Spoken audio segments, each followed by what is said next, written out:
and welcome to Pop Screen, part of the Geek Show podcast network. We are that corner of the Geek Show that likes to deal with the good, the bad, and the psychedelic of movies, either starring, about, or by pop stars.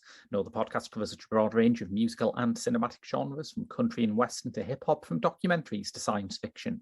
I'm your host, Graham Williamson. I'm a film critic for the Geek Show and a filmmaker. I also work for the British horror website horrified.com and write inlay booklets for Second Run. I've been joined this week by... I'm Joe. I am part of the Geek Show. I run the Dreaming Machine animation podcast, and I'm a film music aficionado fanatic. So yeah, I'm excited to be here. Listeners, do you like the 1960s pop group The Monkees?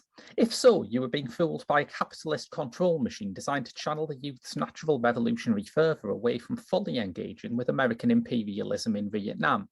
Not my words, but the clear sentiment behind Bob Raffleson's debut film Head, a film which features substantially more footage of the execution of Nguyen Van Lem than you would expect from a film starring The Monkees. It's a lot, isn't it? It is a lot. It's a really good film. It's a really amazing, interesting film, but it's tonally a lot, definitely. It's tonally all over the place, I think it's fair to say. I think maybe in order to set up why this is such a strange film, we should talk about who the Monkees were and what their image was at the time. Because would it be fair to say you're a bigger Monkees fan than me, right? Kind of. Yeah. It's the kind of thing like when you grew up, you followed your parents' record collection, and we had a couple of Monkees LPs. Yeah. And I think we watched some of the shows as well on BBC. So we were kind of into it in a casual way, I think. Whenever I try to bust out the vinyl, it's not so much Mr. Dukes or anything like that. It's Monkees tends to be a popular choice, I think. Yeah. For any casual listeners. So I have a fond spot for them for sure, like from my childhood, I'd say. Yeah. I wouldn't describe myself as a fan, but I watched a documentary about them from the mid-90s to prep for this, and there are a staggering number of songs by the Monkees where as soon as they start up, you think, oh, that one. Yeah. I mean, it's incredible how many, they pop up, annoyingly, they pop up in adverts nowadays, I think, depressingly. Yes. But they have been, I was about to say written, have been involved in some like really fantastic songs over the years, Yeah, because they had an absolutely golden songwriting team behind them. They had Neil Diamond wrote one of their biggest hits, I'm a Believer. There are songs in this film by Carole King and Harry Nilsson. But this is also the reason why they were not universally liked, isn't it? It's interesting. I was trying to think if they existed today, would this be as big a deal about being manufactured? Because that was a massive criticism aimed at them, and I think some of the films definitely a reaction against that, is fair to say. Even though they weren't a principal writer or director on the film, like the members themselves, it definitely seems to be a very conscious reaction against that. And it's tricky because they were like so-called music aficionados, like the true music fans were very dismissive of them. Like these guys were like very intelligent, very likable, interesting people, and they're very devalued in terms of like how talented they actually were. Yeah. And then, so when they bring out this experimental film, it doesn't with that kind of potentially target audience who would be into that kind of thing, potentially, it didn't really fly. Yet it alienated the kind of more casual fan base as well at the same time. Yeah, it's interesting that position that the Monkees were in then, because the myth about them was they couldn't play their instruments, and that wasn't exactly true.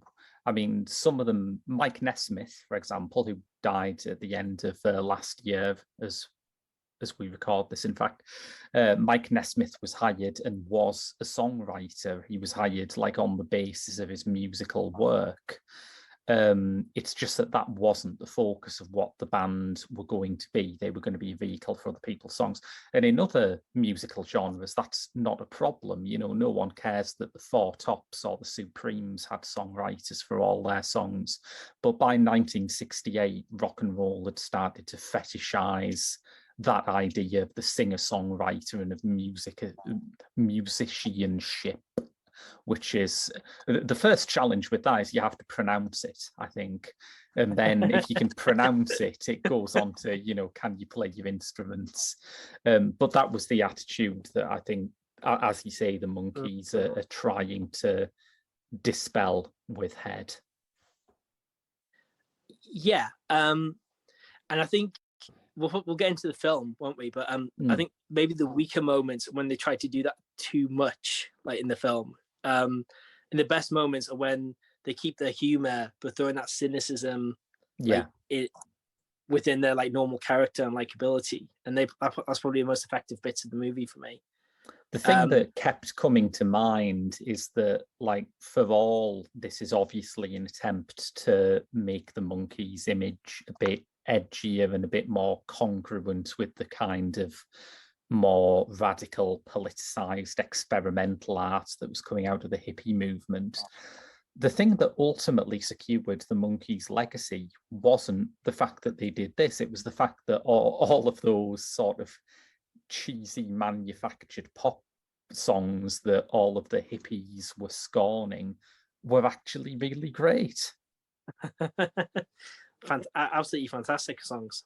That's what does it. Nobody who listens to Last Train to Clarksville now cares about who wrote it unless they know it as a sort of trivia point. It's just a great song. Yeah, Daydream Believer, Stepping Stone. There's so many fantastic songs. Great, yeah, that's fantastic, isn't it? And even some great songs like in the later period where they were creatively more involved too. So I think like Head, we should say Head is a fantastic soundtrack. Yes, that's what surprised me the most when revisiting the film for this podcast was how good the soundtrack was. I think there is a point in the note-taking process for every episode of Pop Screen where I just can't write anything other than this song bangs. And this time it was Circle Sky. As soon as Circle Sky starts playing, I just thought, oh, this song absolutely bangs. Yeah, I mean, I only saw that people like Carole King were involved afterwards, and it made sense because the quality of the songs was so good. And it's just so varied as well. It's definitely reminded me a lot of it's very of its time of that psychedelia phase. Yeah, but not just like the kind of like the modern maybe misconception about that, where it's just like droney guitars and psychedelic effects, but things like trumpets and Indian, like so-called Indian in quotations style music. And so there's a lot of creativity and variety to it as well, and plus actual melodies. That surprised me when revisiting it. It's funny, isn't it? It's this experimental film, but you forget like the Monkees and all these great songwriters are involved. So for an experimental film, it's weirdly accessible, I think. Yeah, I think it depends on what benchmark you're measuring it from. Like Pauper's song is a bit of an odd song by Monkees standards, but I think if you listen to Godspeed You Black Emperor, it's not that odd, really, is it, if we're honest? It is. That's a fair point. It is your benchmark. If I've seen films where it's a still image, like if I've seen like Twin Peaks episode, like The Return episode 7, where someone's sweeping for like 5 minutes or something, like having actual dialogue like probably seems not too experimental. Yes. like sketches you can vaguely follow. So it does depend on your benchmark too. I can still see why, especially when I read about the advertising campaign and them like not trying to make any sense of it whatsoever and how they promoted it. I can see why it didn't do well commercially at the time. Yeah, should we talk about the advertising campaign so we can like reconstruct how an audience will have gone to see this film, because it's quite something, isn't it? Yeah, I mean, I read that the main TV advert was a slow zoom in to the head of their publicist. Yes. And it had the word like it was a parody, wasn't it? Of it was a parody of a film, wasn't it? The advert. Yeah, that's I didn't know that. But that was the main advert, was a zoom in on someone's head, and like not advertising it in the main way you would think of to do it, really. And they even at the start of the film, they tell you not to expect any logic or sense in the film and just to go with it. Yeah, the opening credits include the line, "We hope you like our story, although there isn't one." Yeah. Yeah, fair enough. Can't say fairer than that. It begins, as you would expect, with a lengthy scene of a politician's microphone feedbacking as he tries to open the Gerard Desmond Bridge in San Francisco. There's so many bits I loved about this when I was making notes. Bridge openings should be more of a thing, like in general, but that's a bit of an aside. Like politician speeches would be a lot more interesting if they had like crazy psychedelic mic effects when they're trying to say their serious point. Definitely. I think if your microphone works too well, you should just play Sister Ray by the Velvet Underground in the background of your speech, and it'll sound a lot more exciting. Yeah, for sure. This is my main takeaway from the opening scene, which really does some of the movie, I think.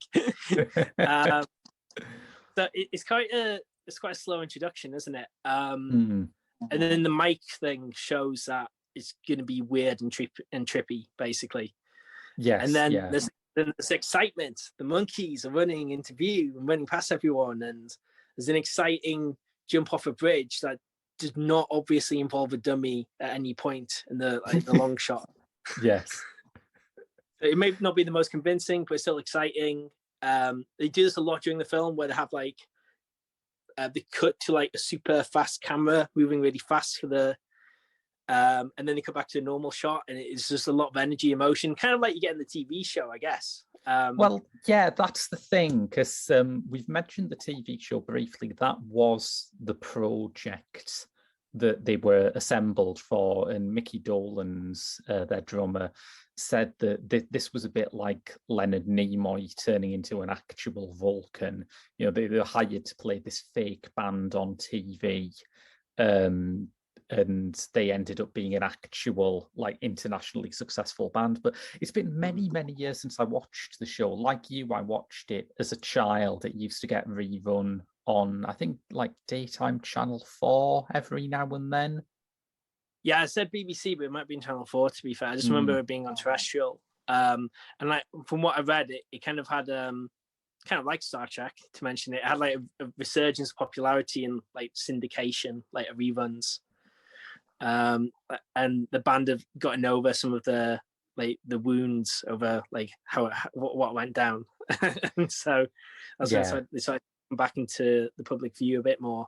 But I rewatched a couple of episodes like on YouTube, like just in anticipation. And it's obviously a lot more formal and more of a standard sitcom, but it does have like the crazy, like exciting cameras and movement and cutaways and things like that, you know. And it's definitely got a real like energy to it, I think. Yeah, I think so. I think that's part of why this isn't as ridiculous a project for them to be involved with as it initially seems, because the idea of the Monkees, the sitcom, seems to be, let's basically do A Hard Day's Night as a sitcom. And I suppose that's how quickly A Hard Day's Night bedded into popular culture and became a familiar object, because when Richard Lester was making that, he was using quite a lot of ideas from avant-garde and continental cinema. He was like talking about Louis Malle, films like Zazie at the Metro, things like that. But by the late 60s, this was the sort of thing that you could just put in a sitcom and people would understand it. It's just, you know, it's antic, it's funny, it's a bit sort of Python-esque without some of the more alienating bits of Monty Python, that sort of thing. Yeah, a bit slapstick as well. Yeah. Yeah, definitely. So yeah, I think that's a fair point. That the context of watching it then versus now, like, was particularly important for this film, I think. Yeah, definitely. Yeah.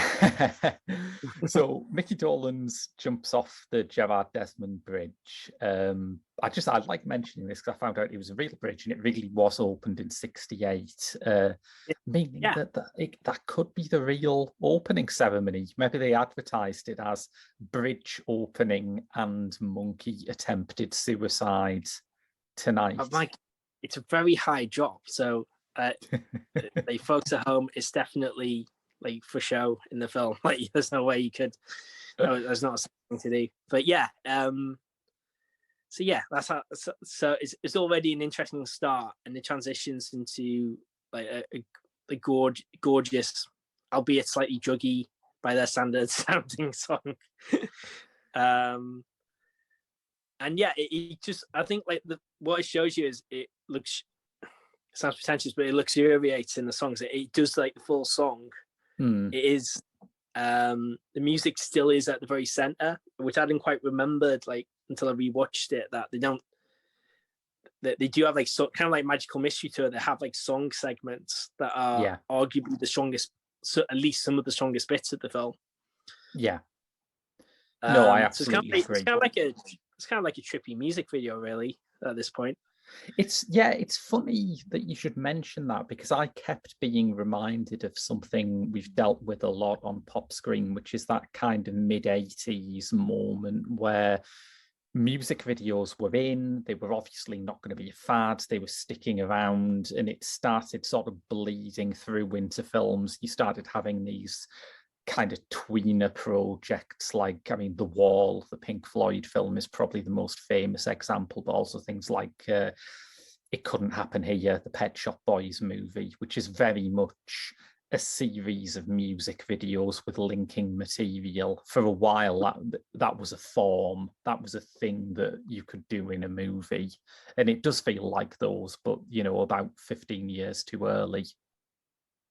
Yeah, and I mean, that's still a thing, isn't it? But it tends to be more of a big statement. But I guess it was a big statement then as well, to be fair. I think nowadays it gets positioned as its own thing. You think of like visual albums. Yeah. I mean, well, Beyonce, Frank Ocean, Janelle Monáe. Yeah, Janelle Monáe. Like Tove Lo, did Lady Gaga do one recently? I don't know, but like, yeah, like in general, yeah. But yeah, so as you say, they tend to be positioned as their own, like, big statement thing. But rather than having it positioned as an actual movie, which the Wall obviously is, the Wall premiered at Cannes. It doesn't get more legitimate movie than that. Whereas even something like Lemonade, which was a massive thing when it came out, was positioned as a kind of adjunct to the music. It wasn't really a film project. It was part of the album experience.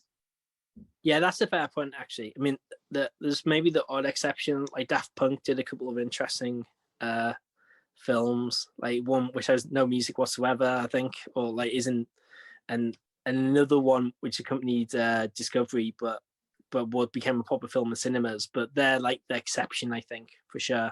Listeners, if you're curious to hear more about these Daft Punk projects, there may be episodes later on in the year in which we dig into those. But yes, yeah, them. Yeah, for sure. So, I mean, watching it, like, just talking what we're talking about, it did make me, I mean, I wasn't alive, but it makes me weirdly nostalgic for, I don't know, I quite like, just with music and film in general, like having like big, exciting event things. Like, so your favorite band going out and doing a goddamn movie, like, on its own merits, and being in cinemas and being a big thing. I think that kind of thing's fun. Absolutely. It doesn't lead to good commercial returns, as many people have shown, but but I think when you watch it, when I think Head has a lot of retrospective acclaim, and so I think people can like maybe long for like that kind of event movie to happen, I think. No, absolutely. I mean, my feelings about pop movies can be gauged by the fact that I've spent a year doing a podcast about them. I absolutely think they're really fascinating, and this is Yeah. more fascinating than most because it has such a complex set of feelings about what the band it's about mean and what their worth is that you don't normally get in, the standard kind of pop movie is something like, and I'm not aiming this directly at the versions of this actual story, but the standard pop movie is something like A Star is Born. And the point of A Star is Born is that you're meant to recognize that the pop star at the center of it is great. If you start questioning whether or not they're great, the whole thing just falls apart. And that's obviously not the case with Head. I mean, coming out of it, I remember thinking, I clearly like the Monkees far more than the Monkees like the Monkees. Yeah, was it Peter saying "I'm a dummy" over and over again? Yeah, yes. It's almost the opposite, as you say. Yeah. Yeah, and it kind of it doesn't like shy away from their conflict about it. Like so they could like go super commercial and just stick with the TV show kind of stick. They could go the opposite end and just go totally experimental, and they kind of do this weird like in between thing, I think. Yeah. Because in terms of the ambivalence over the Monkees' music and their image, you have that opening chant, which is like, it's like the theme tune to the Monkees. It's like, hey, hey, we're the Monkees, but if it was done by the Last Poets or someone like that, just this sort of rhythmic, tuneless chant that was co-written, as indeed was the film, by Jack Nicholson. Yeah, which I had to read several times until I believed it. That's the thing. You think it's a common enough name? It's got to be another one. It can't be that Jack Nicholson. Just part of the weird, fascinating history of this movie. Because this was produced by BBS, as was the sitcom, which was a production company run by Bert Schneider and this film's director, Bob Rafelson. And here's the weird thing. So the movie reflects the Monkees at that time, and I mean, it seems to, at least from what everything we know about it. Yeah, it was Rafelson and Nicholson who were like kind of helming it. So like, it's interesting how these external, like, there were outside people being the main writer, director, producers. Yeah, it conveyed so well like how the Monkees themselves like must have been feeling. Yeah. Well, I think part of that is because Rafelson and Schneider had been attached to the Monkees project from the start. For sure. And they were, they were, I don't mean this in a mean way, I mean it in a sort of admiring way. They were typical of their generation. They were like serious-minded, adventurous, politically committed young filmmakers who had seen, Godard and Fellini. There were some amazingly overt Fellini nods in this movie, I think. But they'd seen all that stuff and they wanted to direct stuff like that as well. And, they were going to go for it. There's a bit in Peter Biskin's book, Easy Riders, Raging Bulls, which is a history of that 70s New Hollywood, which I think is catty but fair about what Head is and how it fits into that historical moment. It says, like nearly every other aspiring young director, Rafelson fancied himself a European auteur. With characteristic arrogance, Head was to be his 8.5, the summation of his career and his meditation upon his art. Unlike Fellini, however, there was nothing to sum up because it was his first feature. I mean, if you take out the bitchiness from that, which is very Peter Biskind, that's fair, isn't it? It's a overwhelmingly overambitious movie, but it's at least stealing from the right stuff. Yeah, I think that's fair to say, and it does have like an amateurish like vibe at times, I think. Which, if you're on its wavelength, that's the charm. It is. But but it is like, but it's stylishly done and with a Mm. bit more. I mentioned Magical Mystery Tour before as a big Beatles nuts, and that's an obvious point of comparison for the Monkees. Like there's a lot more control and like and style with the way they film it, basically, like at a basic level, like and how they film it and cut it. I think it seems, even though it's amateurish, it's still got a bit.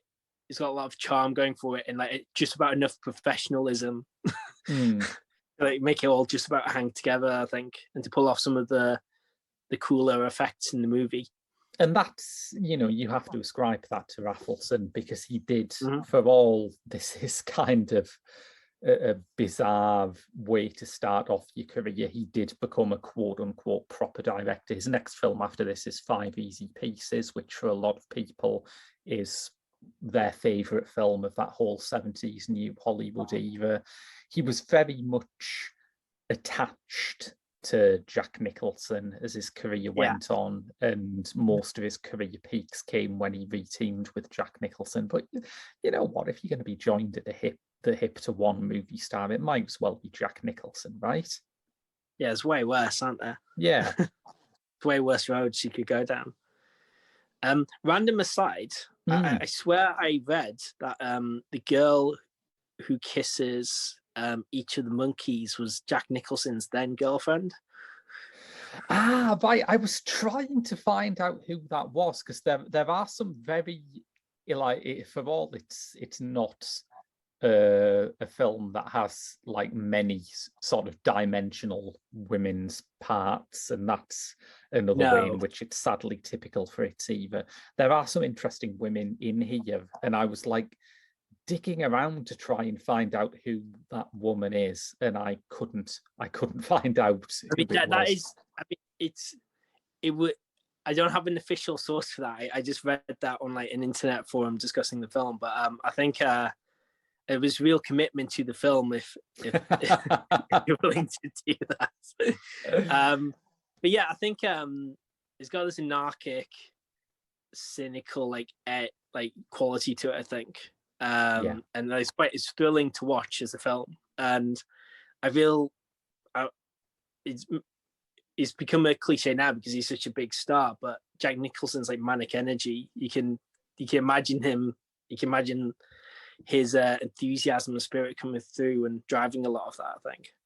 I feel like you've just come up with the most roundabout way of saying cocaine, but yes, it's right. I think that you can absolutely detect Jack Nicholson's spirit in it.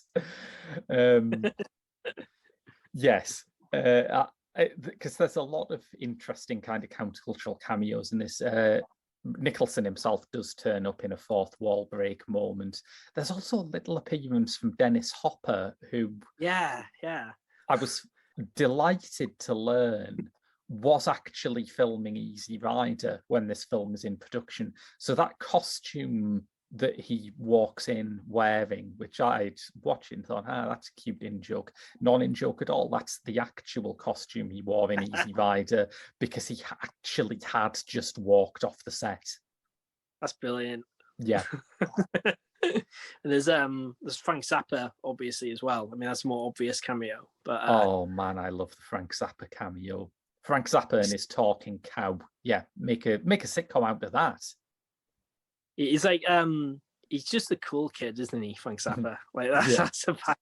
Like, I watched the Frank Zappa episode and talk about like the humor and style he has, but yeah, like he's just so cool. That's the only thing I took away from his appearance. And then the cow talked. It's like, okay, that's a thing. Zappa is credited. I think one of the reasons why I have trouble like finding out who that woman was the very few of the characters are named, and you just have to hope that like they end up being called something like the Jumper of the Sheikh or something else that gives you some sort of hint as to who they were. when the end credits roll.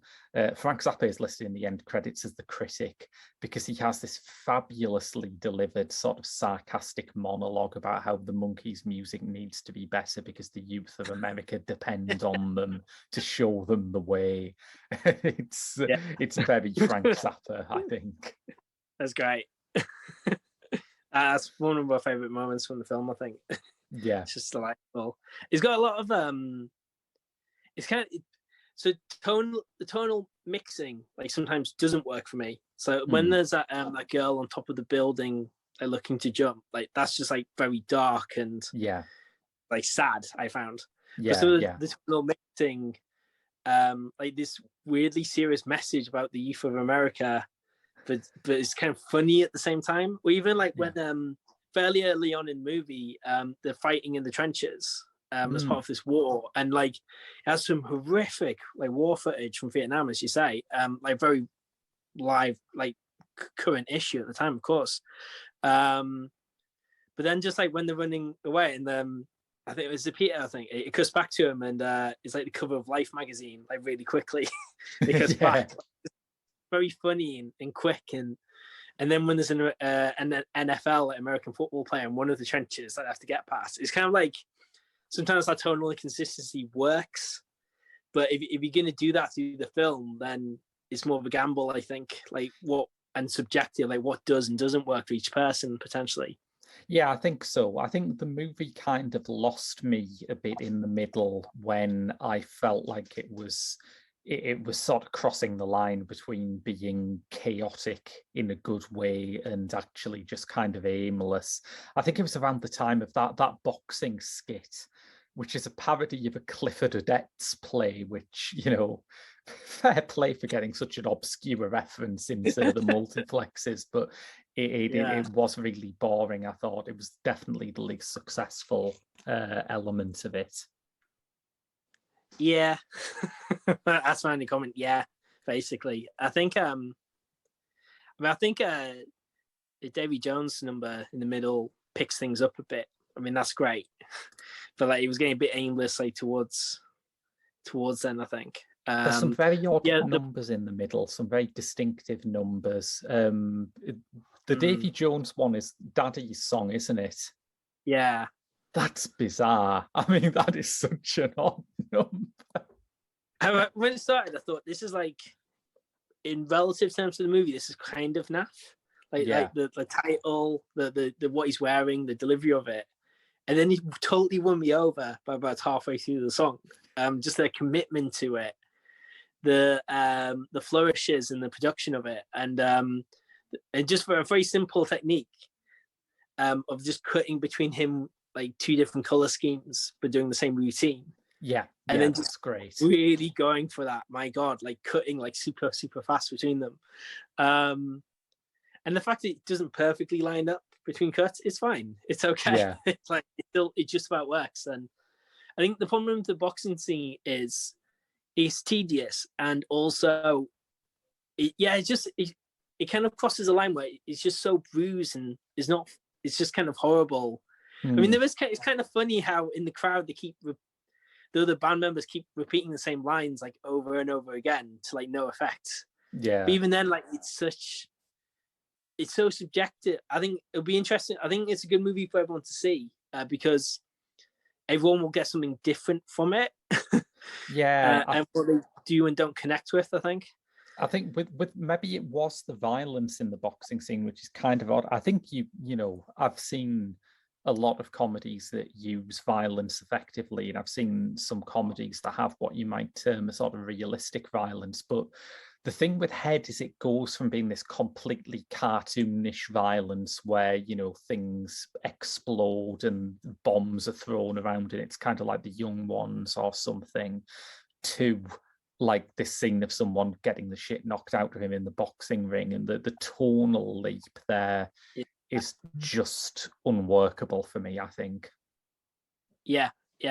And that's a gamble they take by the nature of the movie they make. And I imagine that was a lot of the well, I mean, you can read some of the contemporary reviews like online. They're not great, are they? No.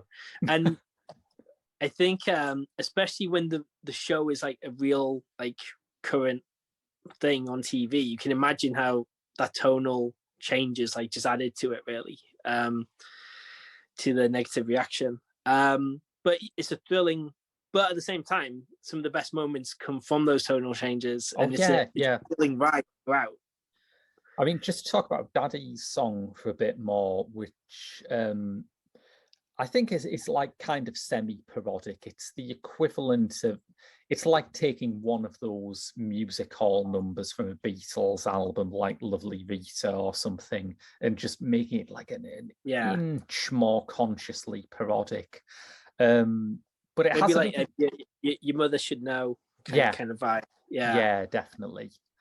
But it has another interesting supporting appearance in it. 'Cause the dancer that Davy Jones dances with is Tony Basil, who was a major choreographer of the time, appeared in a lot of experimental films by Bruce Conner, would also appear in Easy Rider, and yet is probably most famous for the early 80s novelty hit Hey Mickey, which, I mean, that's a career, isn't it?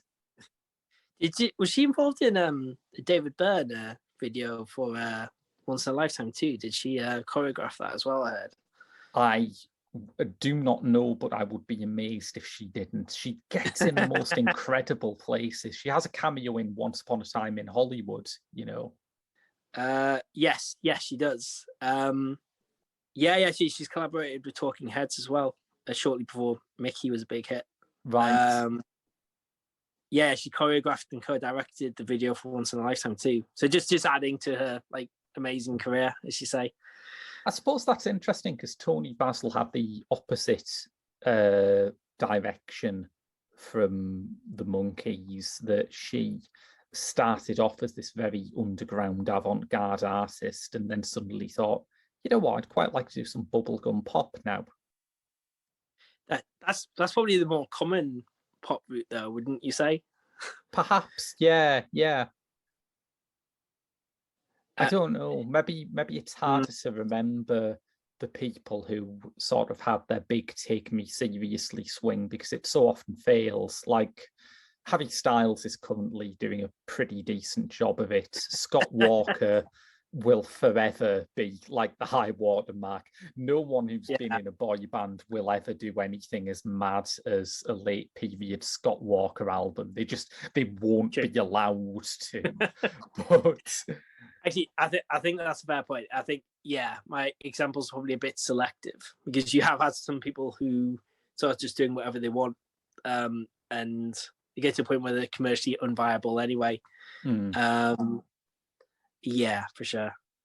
But yeah, you're right. It's different from the Monkees. But it's amazing like how many. I mean, maybe it was. I don't know. I don't know if this is a stereotype about the '60s and like but I imagine all these like creative types moving against each other, people who they may not have realized were going to become big stars or yeah, career paths. It's amazing they're all like there working on these, like no, working on the music, film, and completely. Because looked at through one lens, this is a cash-in movie project for a manufactured band who'd probably hit their career peak. And we've been sat here talking about Bob Raffleson, Jack Nicholson, Dennis Hopper, and Tony Basil, and Carole King, yeah, and Harry Nilsson working on it. I mean, it's the kind of thing that any movie would kill for that lineup of talent. yeah. That's really interesting.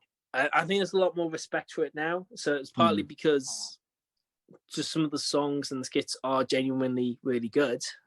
Surprisingly, maybe given the film's reputation from the time period, but also we kind of know who was involved in it and what they went on Yeah. doing, and yeah, maybe there's a bit more respect there.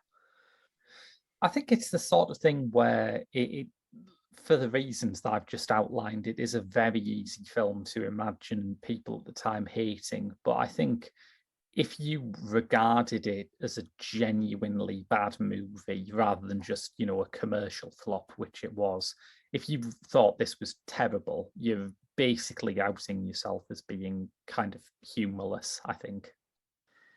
Yeah, I think so. I don't know. It's just so subjective, though. I mean, I think it's totally.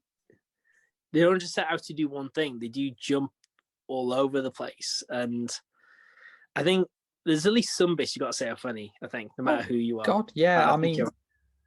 the scene in the desert with the Coca-Cola machine is one of those segments, like we were saying earlier, that could have gone straight into their TV show. You know, it's not. It does have the movie's most overt Fellini reference when the Italian soldiers badges I Vitelloni after I Vitelloni, one of Fellini's early breakthroughs. But other than that, there's nothing sort of take me seriously about it. It's just a bit of goofy slapstick. Yeah, and it's fun. It's funny. It's great, but it is strange at the same time. I mean, Yeah. isn't that a bit like when the so-called Indian like wise like person, that The cliche guru. comes in, Yeah. the guru, and they're in a sauna at the same time, and then they just quite calmly exit the sauna at the end. Yes. Just adds to the yeah. I mean, it's very easy to sort of criticize the kind of Orientalist version of like India as a land of wise sages that appears over and over again in Western pop culture from the 60s. But I will say this, that Indian guru scene is funnier than the comedy Indian guru in the last series of Doctor Who. Yes. We have not come on that far. This is tons better. I'm sure there's quite a lot of examples of that Orientalist like stereotype of thing. Yeah, for sure. I thought briefly you were going to say, I'm sure there are quite a lot of things that are funnier than that scene in Doctor Who, which would also be true. There are. Oof. I was not a fan of that moment. Yeah. But yeah, and there's a lot of funny bits in it, very simply. And it's, I mean, there's some really quite dark and scary bits that we should also talk about too. I mean, we've obviously mentioned the war footage and the use of that. I think just simple things like when they're performing for the screaming crowd, the hysterical crowd, which is funny, but then they use like the female scream as like as this like terrifying thing, this scary moment. Like, well, they introduce that, don't they, after they've repeated that that execution footage that I mentioned, that very famous footage where even if you don't know the provenance, you've seen the photo of the man, the Viet Cong member being shot in the street during the Vietnam War. And that cuts to a woman screaming, which is revealed to be a woman screaming at the Monkees concert, making that link once again between, you know, the Monkees being a thing that distracts people from what's really going on in the world. But yeah, it's an interesting link to make. There are a few connections here, like that linebacker in the trenches, which reminded me of that moment in Monty Python's Meaning of Life, where it cuts from the school playing field to the trenches at World War One, which I always think is one of the great moments of cinema. And I think if that exact cut appeared in a Serge Eisenstein film, everyone would be talking about it as one of the great cuts in cinema history, but it was in a Monty Python film, so no one ever talks about it that way. But it's great. Yeah, the Monty Python film everyone forgets about. Doesn't forget about. Yeah. Yeah, and there's some other like when they do the happy birthday scene, which is kind of funny and like silly. But then it takes on this sinister edge with them manically like laughing. And that old gentleman is like slowly approaching them and can't talk properly as he's doing it, and it's just like they switch up the dark elements like pretty suddenly, and so it's kind of creepy at the same time. Definitely, yeah.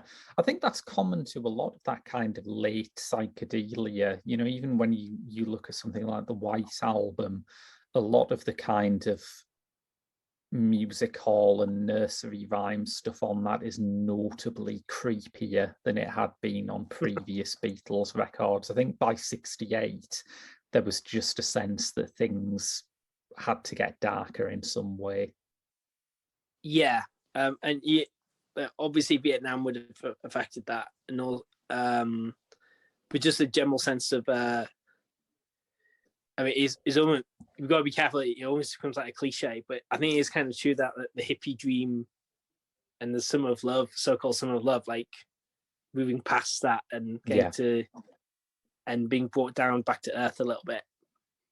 It's fascinating, that, isn't it? Because a lot of people remember the 60s as kind of a halcyon time. Now so much of its pop culture is deeply pessimistic. Like, one of the big discoveries that I've made while I was doing this show is Catch As If You Can, the Dave Clark 5 movie, which is so brutally cynical about the counterculture that you assume it must be made, what, about 69, 70, something like that. But no, shot in like 1965.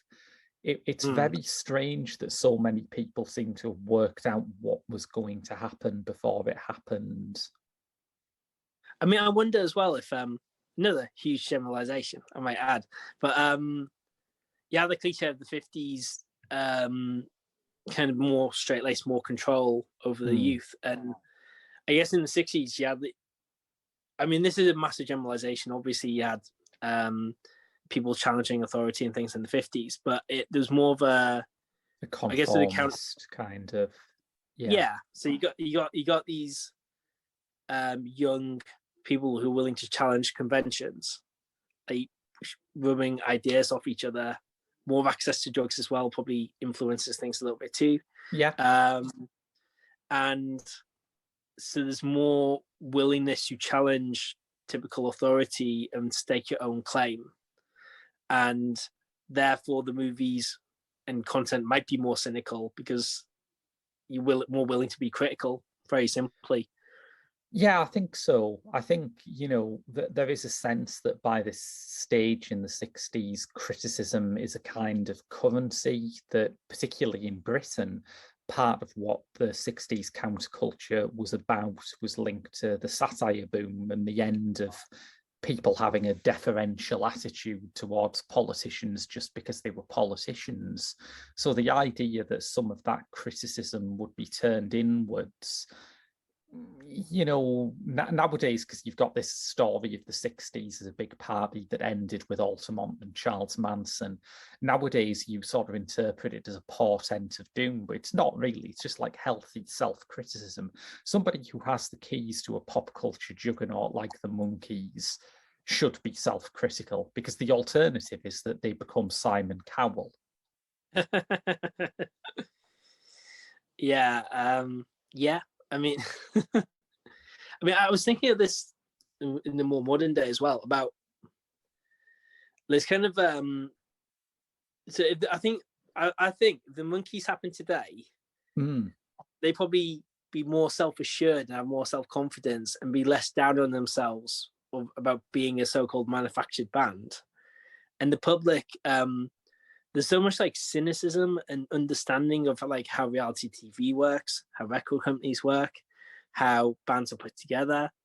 I think to an extent it would be less of a big deal, like honestly. Like, so I just find it interesting. So that's a good thing in a way that a performer can just be a performer, and you can respect them for that, or you don't have to have total authenticity, which is often like BS anyway, which is like totally, you can't like totally hold yourself to in every aspect of your life.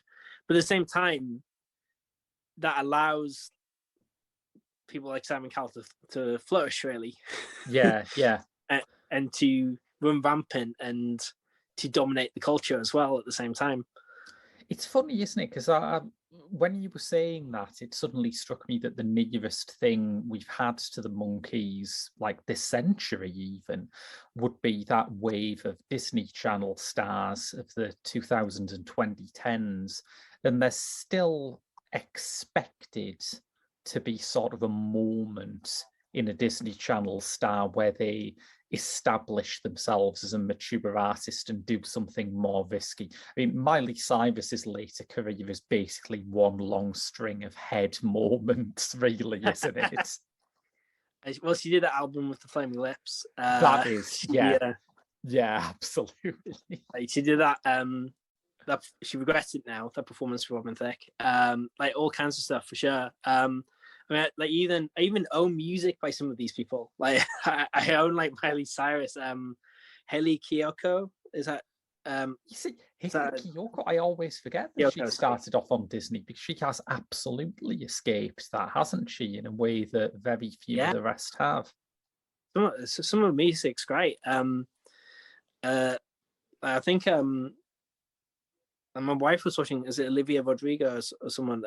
So there's all kinds who's on the High School Musical TV series, and she's doing she had this music video, and it's a cheerleader with like leather gloves and like stealing stuff, and it's just like it's almost like cliche to rebel. Yeah, it's almost a good thing. Like, the perfect career path is to do that now, almost. But yeah, I think like all Disney stars, that's what we expect, really. It's funny. It'd be weird if they didn't do that. In some ways, it's like it's gone back to the dichotomy in the 60s where, you know, on one side, people were very angry that the Monkees didn't write their own songs, but on the other hand, even like a certified genius like Marvin Gaye had to really fight Motown to let him write his own songs.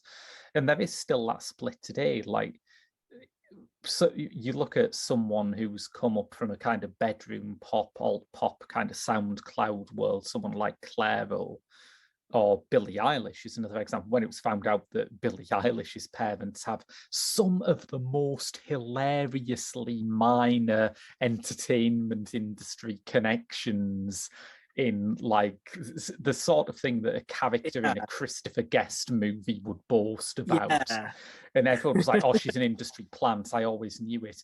But Olivia Rodrigo, you know, you'd think if it would hit anyone, it would hit the girl who does sort of angsty pop punk songs and used to be on the Disney Channel. But it doesn't, because she is kind of upfront about that. I think it's kind of the pretense that people are bothered by more than actually being manufactured. That's a very fair point, actually. And you mentioned Motown. I mean, they have been like controlling like record companies and forces throughout. So when I talked about Simon Cowell, actually, this has always happened. It's just like taking different forms. I mean, the thing about Motown is they were a really exploitative operation in a lot of ways who refused to let some of their talent really shine. But they made great records and Simon Cowell didn't. And that's it. That's all. That's the only thing that matters. You don't think Simon Cowell made great music? See, what I wanted to do was end that with a better gag and say, you know, Motown made I Heard It Through the Grapevine and Simon Cowell made, and then I just thought, fuck, what did Simon Cowell make? What were the songs that he actually had a hand in? And I can't remember any of them. I cannot remember a single one. I think he like Psycho, the record label, like were forcing like the X Factor winners to like not do anything for years. Yeah. So like you remember the big cover they do, and then it takes a while for them to actually release proper music. I mean, Little Mix, like obviously, well, they broke away from Psycho, didn't they? It did, yeah. I guess when X Factor was at its peak, it does have that kind of mean logic to it, where it's like, all right, kid, you've done your Christmas #1, but we need you to shut up because next year we need our next Christmas #1 to sell. Yeah. It's not really a record label in that way, is it? It's not about building a stable of talent. I think you're right in what you said, though. Yeah, for sure. But I think it's that pretense and the disingenuousness, like, and not seeming honest. I think that's true. So, like, now we know more about the kind of how these things are put together, and we understand it is okay to just be a performer and be respected for that.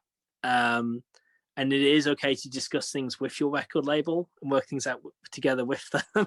Yeah. And that doesn't make them necessarily evil. Some of the record labels actually have people who are really into music and are actually good forces. That it's more other elements like we're more bothered about for sure.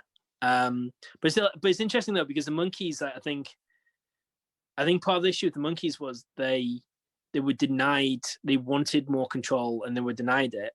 Yeah. And Head was like around the time of Head, they fell out with that like amazing like songwriting, the kind of the regular songwriting team behind them. And so it all kind of came.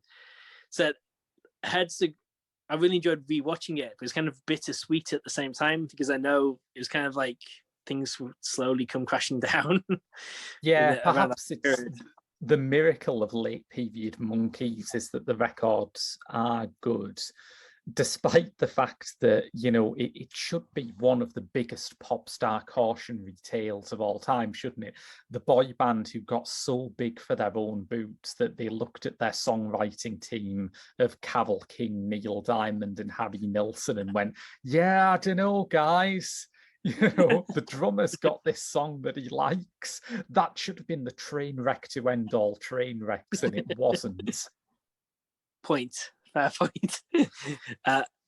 Yeah, but it wasn't even like they wanted to do more of the music on the recordings, like for the show, and that they had a battle for that kind of thing. So I have sympathy, because they were trying to be involved. I mean, although sometimes it can become like an ego thing, and the new songs, but their songs are like really good. I think kind of them being engaged with it, but mixed with these great songwriters, was a perfect formula.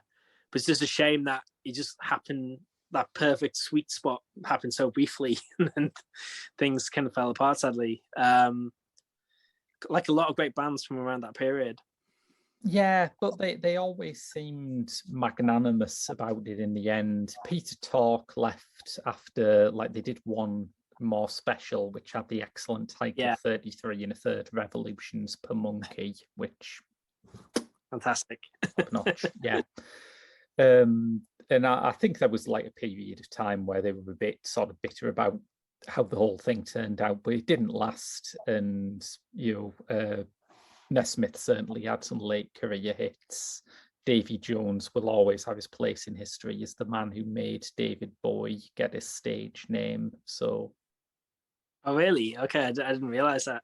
Because David Bowie's real name is David Jones, but by the time he was trying to break through, the Monkees were already massive, so he knew he couldn't call himself David Jones.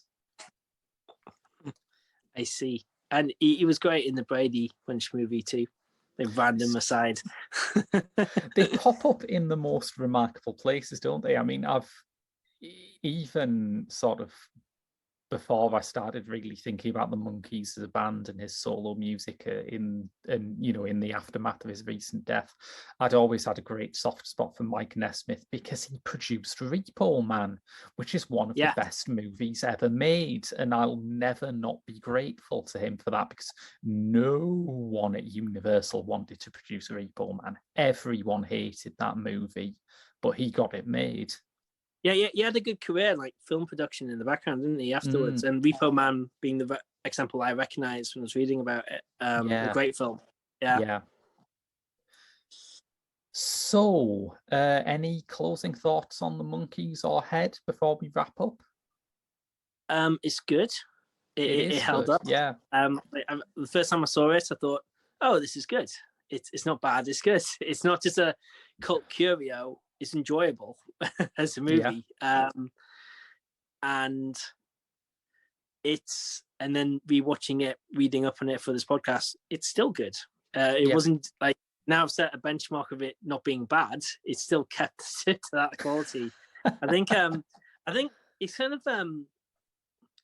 it's just good that these things have been kept and exist, so later generations can enjoy them more and appreciate them for what they are. Yeah, I think it is a lot of fun going through. You know, as much fun as it is to go through the list of 1001 movies to watch before you die, or the AFI Top 100 or something, there is something very, very rewarding about going through the weirdo curios of a previous era and thinking, wow, people got studio money to make that. Yeah. It's very enjoyable, and the soundtrack's great. And so it's just nice that it's, despite the context of when it came out and what it either did for their career, or like I read an interview where it was suggested that it was more that they were already like on the way out commercially. It was just more their swan song. So whichever way you pitch it, it's just good that it has so much enthusiasm and energy to it, despite that context. And I think that's kind of my main takeaway as well. Plus the songs are great. I forgot how good the songs were. The songs are so great. Yeah, I'm off to listen to Circle Sky again, I think. Yeah. Ditto. So, listeners, if you enjoyed that show, you can get a monthly bonus episode of your actual pop screen on Patreon. Donate to our Patreon at www.patreon.com/The Geek Show, where you get early access to our other movie podcast, Directors Uncut, and my Doctor Who reviews twice a week. But until then, that's been your lot from Pop Screen. I've been Graham. I've been Joe. And we'll see you next week.